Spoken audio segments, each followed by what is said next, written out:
د خوست د بېلابېلو سیمو اوسیدونکي وایي د دې ولایت په مرکز او ولسوالیو کې د سړکونو په امتداد شته پلونه په ډېرو لوړو لګښتونو جوړ شوي چې دا مهال یې ځینې هغه د سیلابونو له امله د ویجاړېدو او له منځه تلو له جدي ګواښ سره مخ دي.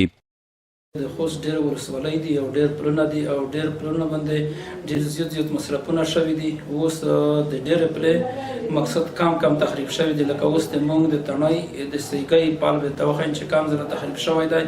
اوس که چېرې کې عمارت ته پام وکړي ډېر کم مصرف یې دغه پال بیرته ورغول شي. د څومره پلونه دي مطلب ډېر په لوړ قیمت مصرف شوي دي.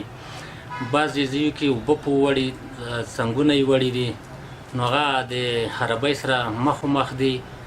نو چې دومره مصارف شوي دي باید هغه سړی د لوسه ویر نه کړي، په دغه نوره خوري وشي، مطلب دا نوره ترمیم شي جوړ شي. اقتصادي کارپوهان هم یاد پلونه د ولسوالیو او ولایتونو ترمنځ د وصل مهم ځایونه بولي او زیاتوي دا پلونه نه یوازې د ټولنیز ژوند بلکې د اقتصادي حالت په ښه والي کې مهم رول لري.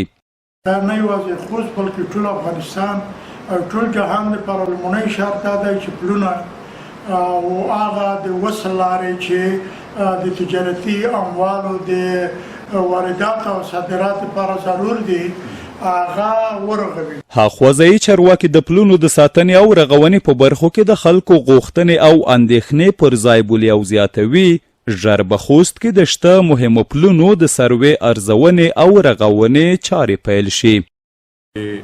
ټولګټو چارو تخنیکی ټیم هغه هر پله ته تللی ده، د هغې پله بررسي کړې ده، په هغې نه مالي لګښت چې څومره خیاله ده هغه دلته موږ سره په پیشنهاد کې د هر یوه پلو لیکلی شوی ده.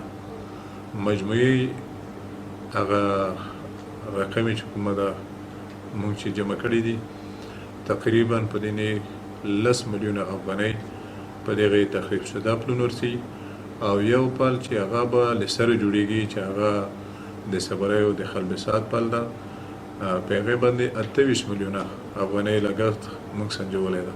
هیره دې نه وي چې د هېواد د نورو ولایتونو په څېر خوست کې هم د موسمي بارانونو له امله سیلابونه راوځي چې وخت نه وخت د پلونو، سړکونو او نورو ټولګټو پروژو د ویجاړېدو او له منځه تلو لامل ګرځي.